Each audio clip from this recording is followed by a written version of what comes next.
Hello everyone, welcome to this video.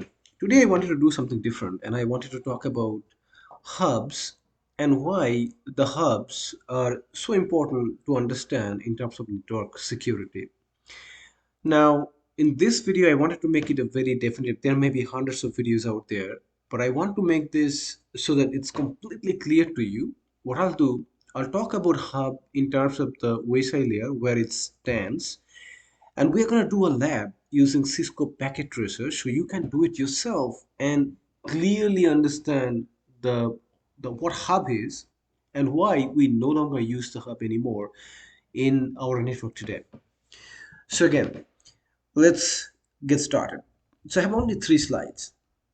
So if you come to the, okay, let's, on this slide, one thing that you see on the left hand side, I have got the WSI model, and WSI has 7 different layers. And if you are studying anything about network and want to understand about network security, you have to remember the layers, all the layer names, and also their what they are. All right, so do a Google research on WSI. So layer one would start with the physical layer, and layer seven, which is the application layer. Now, hub is a device that you place on WSI layer one, which is the physical device.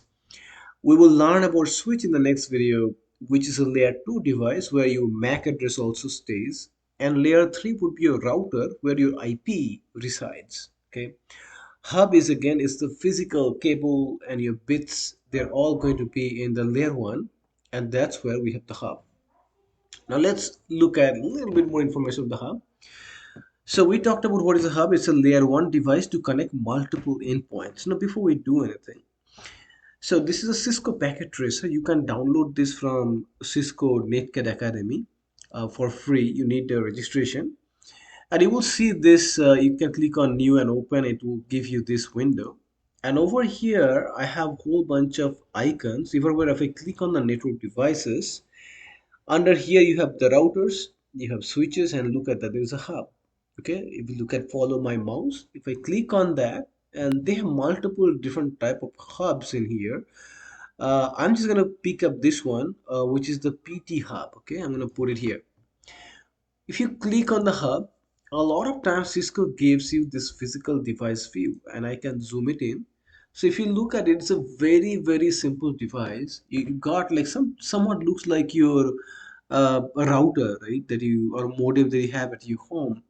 You got a whole bunch of ports in here that you can connect. So you are really going to use this device to connect multiple systems. Say you have 6 different laptops or PCs at your home. You want to connect all of them. You can use a hub, okay, and it will serve the purpose. But there is some problem. That is what we're going to discuss today. So look at this one. This is a hub, okay, a very simple device.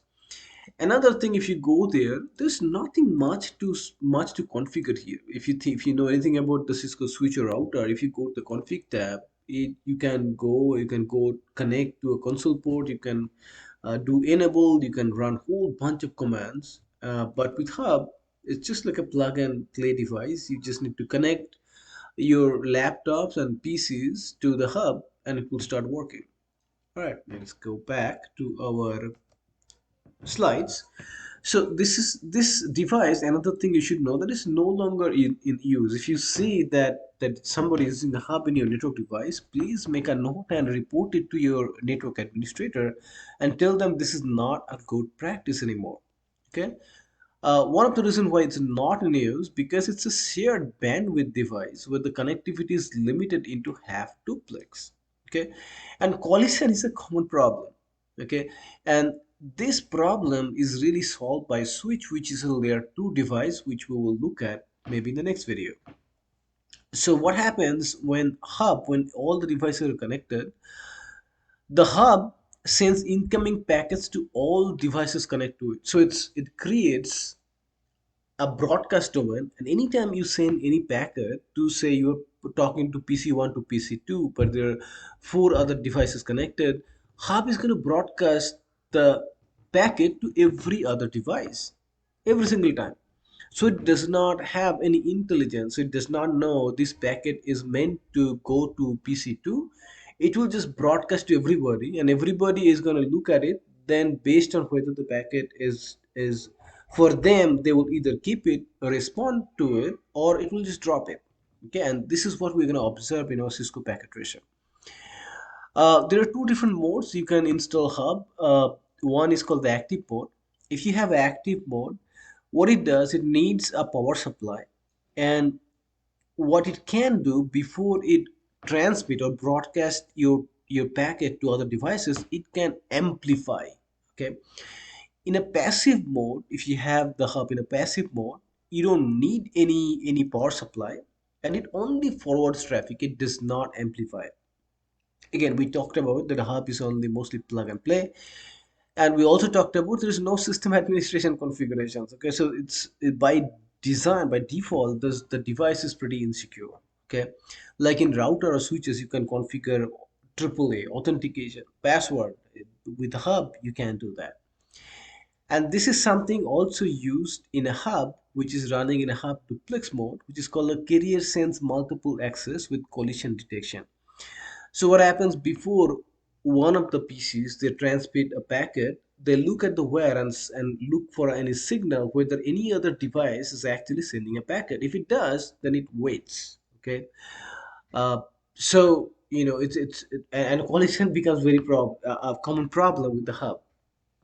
Okay, so let's read about the security issue a little bit one more time, and then we'll look at the Cisco Packet Tracer and do a quick lab. So security issue only supports half duplex mode and broadcasts all traffic. So if you, and this is another thing I want to mention, that sometimes when you have a switch, which is a more intelligent device, you can do a switch flood attack. What it does, it forces the switch to behave like a hub. So when you are sending a packet to the hub, you are actually sending to everybody else. So you can easily sniff all the packets. So that's a very true security concern. You don't want that. And because you are broadcasting, it reduces the network performance. And because you are broadcasting all the time, it also introduces collision. Okay. So remember, a hub has one collision domain and one broadcast domain. When you go to the switch, each port creates their own collision domain, so that you do not need this CSMA CD anymore when you go to the switch. All right, so let's just go back out to a Cisco Packet Tracer and see what we can do. So we have already got one of the hub, and I placed it here already. Okay, and all you do is drag it and put it here. And I'm going to delete this one because I don't need it. I just select it, hit delete, and it will delete that hub. So let's get some user devices. So come back over here. If I move my mouse over here to end device, here I have a whole bunch of them. Let's get some PCs. So that's PC 0, PC 1. Let's put PC 2 and PC 3. So what we want to connect these PCs to the hub. Okay, so you can come and click on this connection and just click on the third black icon over there. Let's check the fast Ethernet 0 port to fast Ethernet 0 port on the hub. In here, it doesn't really matter which port you're using. Here, let's get the FA0 port, and here we're gonna go with the fast Ethernet 1 port. Let's do the same thing with PC2, and over here we're gonna go with 2, and with PC3 we're gonna go with 0 to 3. Okay. So now next thing that you need to configure with this lab, you need to configure some IP address. So over here, let's start with the PC0. Let's go to the config. Under the fast Ethernet, let's configure the IP address statically. So you can, let's try 192.168.0. Let's start with 10. Okay, so that's 10. The another thing you can also could have done, you could have come to the IP configuration and put everything in here as well. Okay, so that's another way. So this is one. This is what this is 10. Okay, so let's make the 2 as 11. So let's go to config, and I'm gonna make that 192.168.0.11, and subnet mask is 255.252.0. That's 11. So over here, this one, let's make that 192.168.0.12. Okay, and let's make that 13. Okay, so config, and over here 192.168.8.0.13. What happened? 192.168.0.13. There we go. All right. So what we have done here, so if you click your mouse over there, it should tell you the IP address, and it's in the box. If I try to move my mouse, it's gonna go away. So that's 192.168.0.10. This one is 192.168.0.11. This one is 192.168.0.12, and this one is 192.168.0.13. So this time we all should have connectivity, okay, because they're all part of the same network. So what I'll do, I'll go to the simulation mode right here, to the very right, click on it, and here I'm going to edit the filters, and I'm going to do some ping requests. I'm going to take out everything else, and I'm only interested in looking at the ICMP packet, what happened. That's how I want to demonstrate the hub functionality.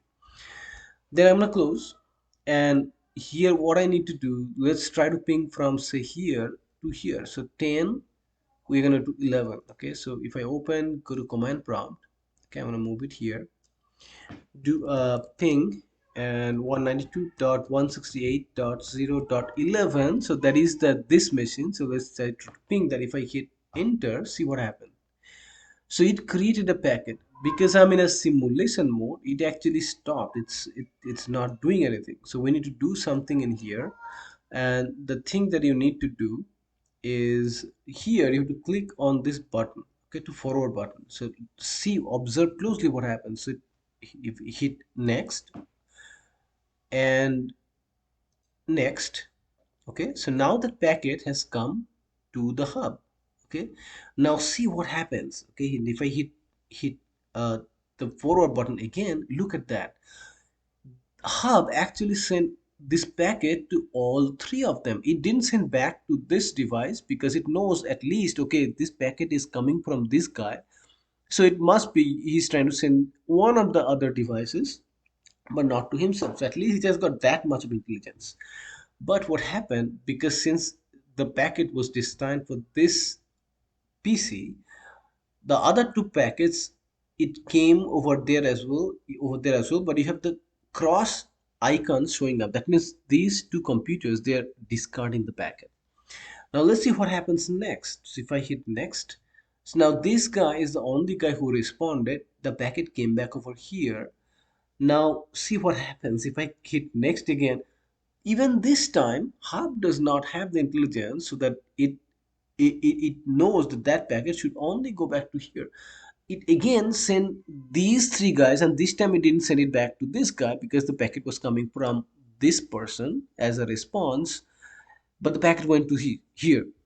So this is how Hub works. So anytime you are sending a packet, it creates a broadcast and send the same packet to everybody. So if I'm an attacker and I'm somehow got access to this machine, or this machine, any of this machine, I can sniff the packet, whatever flowing through the network. Okay, that's a huge security risk. Plus, since you, as you saw, it is sending the packet everywhere on the wire. So if I'm sending a packet from here and you're sending the packet from here, there's a high chance that you will see a packet collision. Okay, that is one of the reasons why collision is a problem with the hub network. All right, that's all I wanted to demonstrate in this video that I have. Hopefully you have a very clear understanding of hub and how you use it. So play with it, use your Cisco Packet Tracer, change maybe the name of the hub, use a different IP address range if you like, and read through it what is going on. Okay, and you can look at more details on the WSI model. As I said, this is the WSI model, and layer 1, this is where your hub sits. Okay, it does not have any intelligence at all. In the next video, we'll look at a switch, another device with a little bit more intelligent that will sit on layer 2, and we'll explain why everybody has moved to switch and nobody is using hub today. Thank you.